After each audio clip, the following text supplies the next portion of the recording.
What is the direct use of knowing Akasha is higher than anything? When you know Akasha is higher than anything, the first thing happens to you.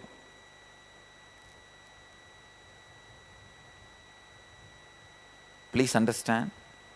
The first thing happens to you, or first thing expected to happen to you, is the understanding the qualities of the Akasha is more subtle, deeper, finer, and closer to existence than anything else. Do not trust the forms you are experiencing. Do not trust the taste you are going through. Do not trust the sounds happening around you. Please understand. Any sound, any form, any taste happening around you is something lower than Akasha, something less than Akasha. The truth does not get revealed.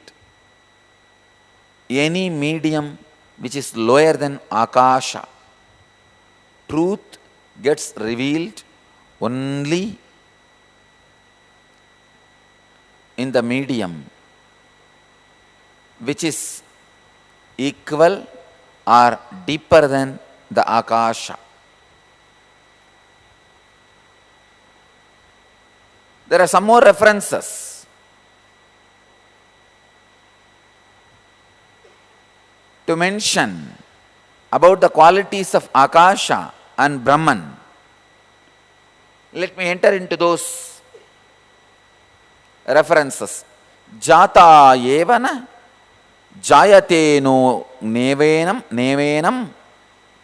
venam janayet punah vijnana manantam brahma ratir dhatu parayanam tishtamanasya tadvida itihi. Brihadaranyaka 3rd chapter, 9th canto, 28th sloka. Brahman is knowledge and bliss.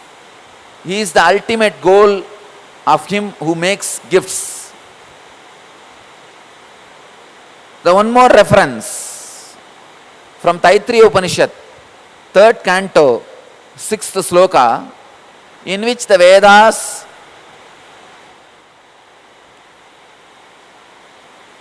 Saisha Bhargavi Varuni Vidya Parame Vyoman Pratishtitaha.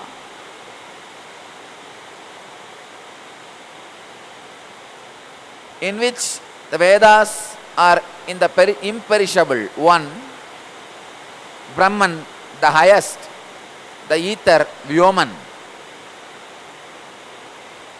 Again, in Brihadaranyaka,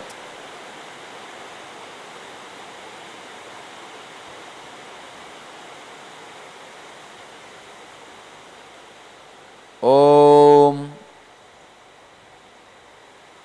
Kam Tadeva Kamiti Pranancha Hasmai Tatakasham Sochuhu. Om, Ka is Brahman, ether, Ka is Brahman. Chandogya Upanishad, 4th chapter, 10th canto, 5th sloka, and the old ether, Brihadaranyaka Upanishad, 5th chapter, 1st sloka. In so many references, again and again, Smriti, the scriptures say, Akasha is Brahman.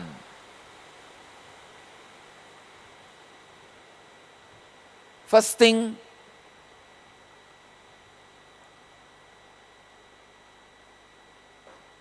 you need to understand, if ether is ultimate, sorry, let me use the word, the soul of the ether. Even the ether looks very grass word. If the ether is ultimate, what Vyasa wants to teach all of us by explaining the ether is ultimate. First thing, all the experiences you go through, whether it's a pain or bliss or the joy, anger, lust, fear, greed, any experience you go through, because of forms and names, sounds, are not ultimate. They do not have base. Akasha, the nameless, formless, spaceless, that is the ultimate. That is where everything rests. That's the last resort.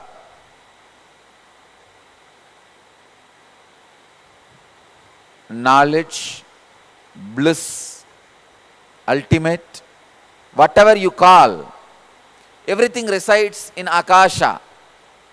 A great Vedanti like Ramana Maharshi adds his Atma Pramana to the Shastra Pramana. He says, by meditating on the Akasha, ether, even what you want can be achieved. See, he is not saying only enlightenment can be achieved. He goes to the step, even your desires can be achieved. Looks very funny. You meditate on some space where you go beyond your desires, but suddenly you realize even your desires are fulfilled.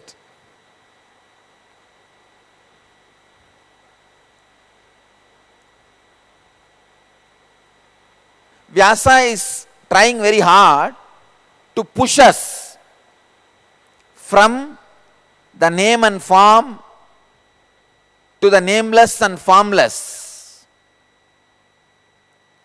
Please understand, this nameless and formless, this word you need to meditate and catch the truth. The moment I say nameless and formless, devotees feel allergic. Oh, no. I want my Krishna. I want my Ganesha.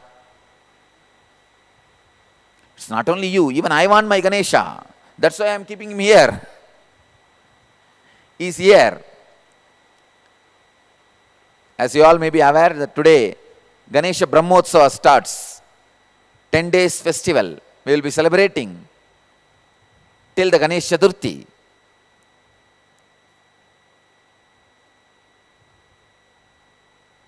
Everybody wants their form.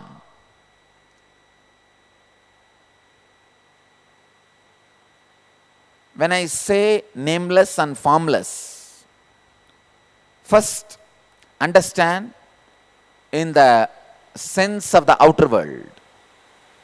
In the outer world, all which has a name and form diverts your attention, takes you away from the truth, takes you away from the experience, takes you away from the knowledge, takes you away from the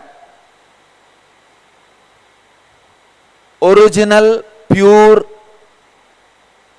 inner space, the purest form of happening.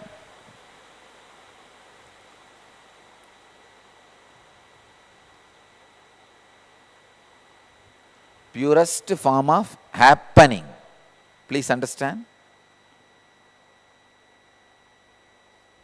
Maybe this is a right word. I'll use purest form of happening. In all of us, something is happening continuously, which we call as life, soul,